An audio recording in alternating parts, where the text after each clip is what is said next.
And joining me once again in studio here today is Laura Burhan with Enbridge Energy as we continue our series here on our focus on energy. And Laura, it's good to have you in studio. Thank you for the invitation. Yeah, well, we're excited about Enbridge. And, you know, I think the thing about Enbridge is they've been so visible within the community. And, you know, they just had a lot of different impacts. And we'll get into that here in just a little bit about that. But let's talk about Enbridge and kind of what their corporate structure is. And they're not just here in Cushing, but they're worldwide? Or? That is exactly right. You know, Enbridge is one of 14 crude storage companies that operate here in Cushing. But we are actually part of a much larger energy delivery company operating all across North America.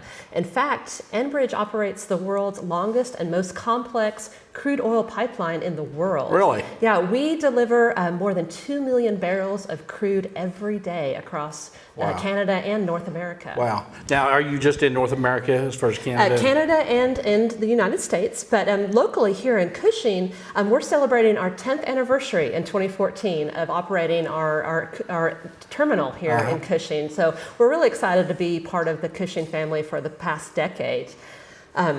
You know, we've seen a lot of growth over the past 10 years. Our workforce here has gone from, you know, about 20 people when we first came here in 2004, where now we're almost 200 people based here in Cushing. Wow. So we've seen a lot of growth here, and we've been really excited just to become a part of the Cushing community. Well, I know it is exciting, you know, because all these energy companies together have infused a lot of things into the economy, brought a lot of workforce and labor to our town, and it's created just a whole lot of good, positive things. And I think that's kind of what we're about here a little bit is to kind of bring that message. And you know, Enbridge is just a name that you see all over the community in several different aspects. And tell us just a little bit about that, some of your involvement in those things. Well, I'm glad to hear you say that, because it is very important to Enbridge to be a good neighbor in all the communities that we operate in. And that's really how we consider ourselves in the communities.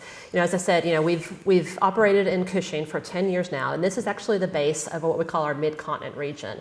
And that's a 4-state region that includes Oklahoma, Kansas, Missouri, and Illinois. And that's 2,000 miles of pipeline that we operate in those 4 states.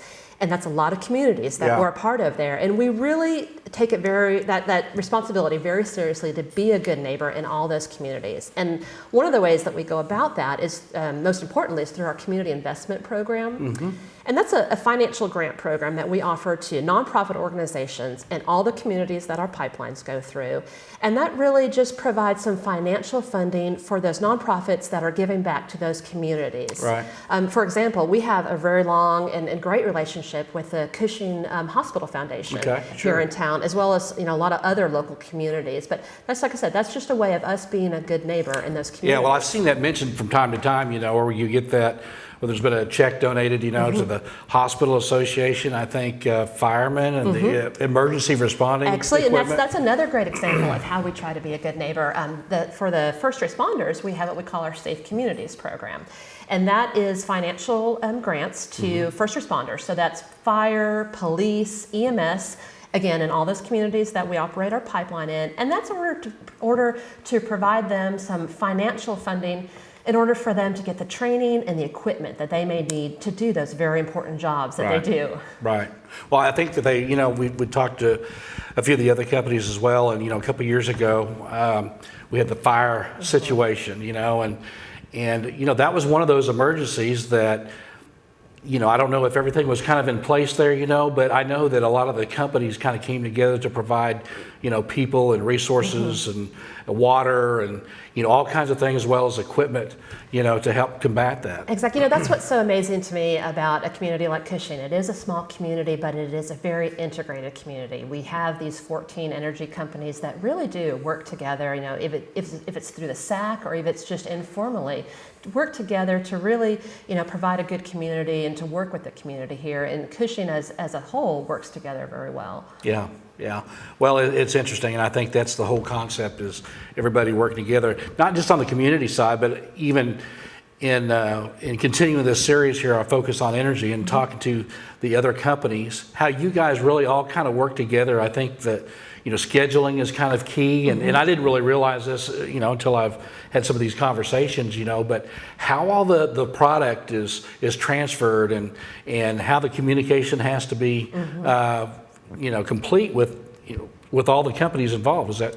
Exactly. Like I said, either it's through the SAC where we operate, or we coordinate our activities very closely for emergencies, but we're also have a lot of interoperability with all the different terminals. We have a lot of connections with the terminals, so it is very important for us to have good relationships with those other companies in town, because we do a lot of, like I said, interoperability with our product.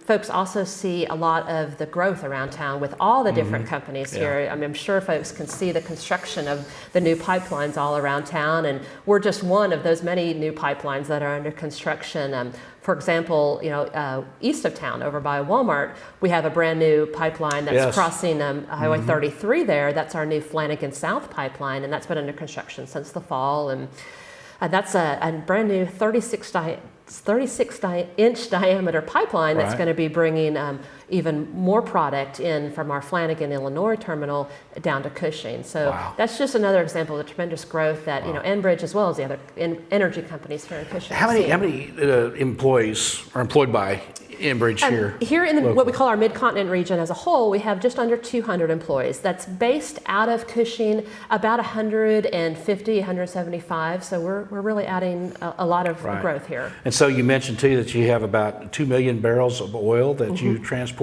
daily? Exactly. Enbridge as a whole in North America. Wow, wow. And then how many tanks are you responsible for? Here in Cushing, right now we have just under 90 tanks. We have 2,000 acres at our terminal here. So we're one of the larger footprints here in the Cushing complex. Wow, 2,000 acres? Yes, sir. Yeah. So what does the future hold for Enbridge? I mean, people kind of, you go back to the early 80s and, all this is going to shut off or whatever.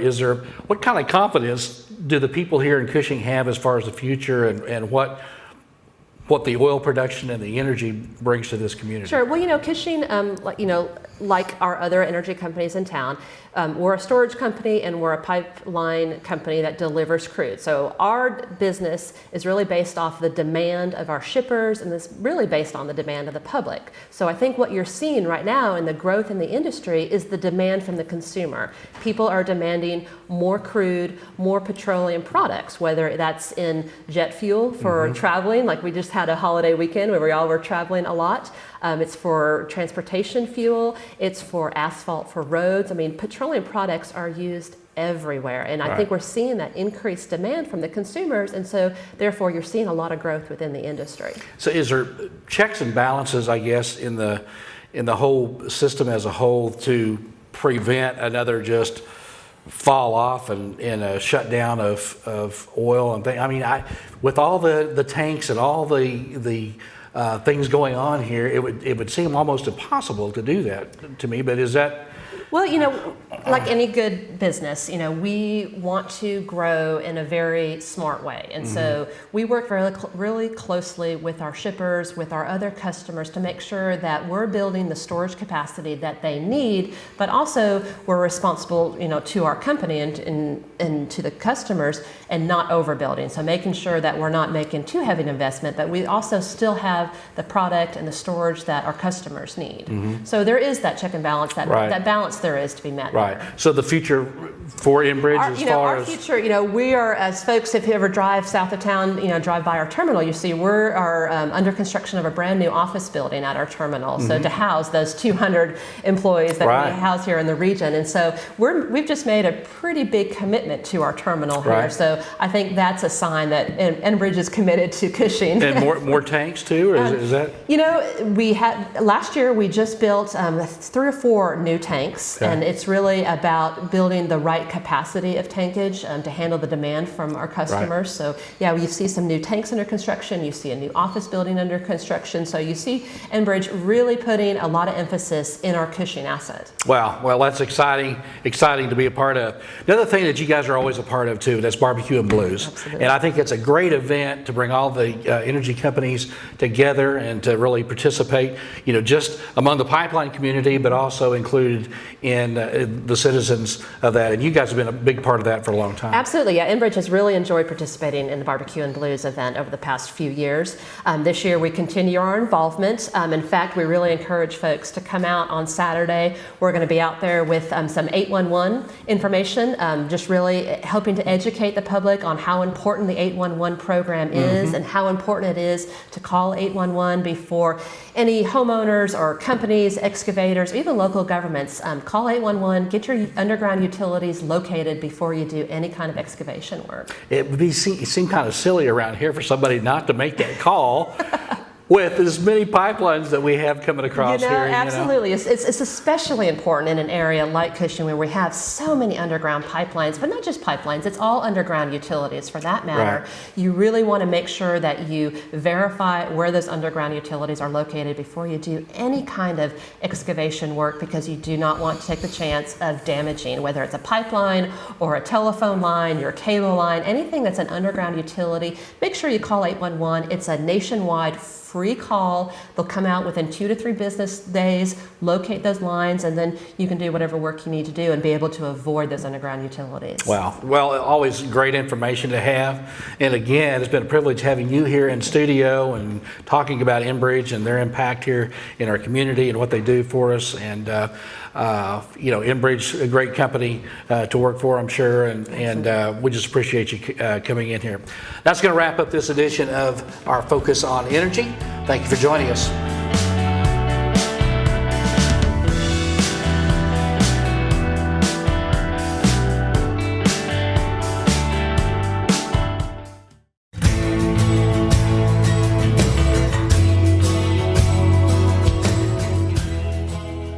You're watching RDMG TV.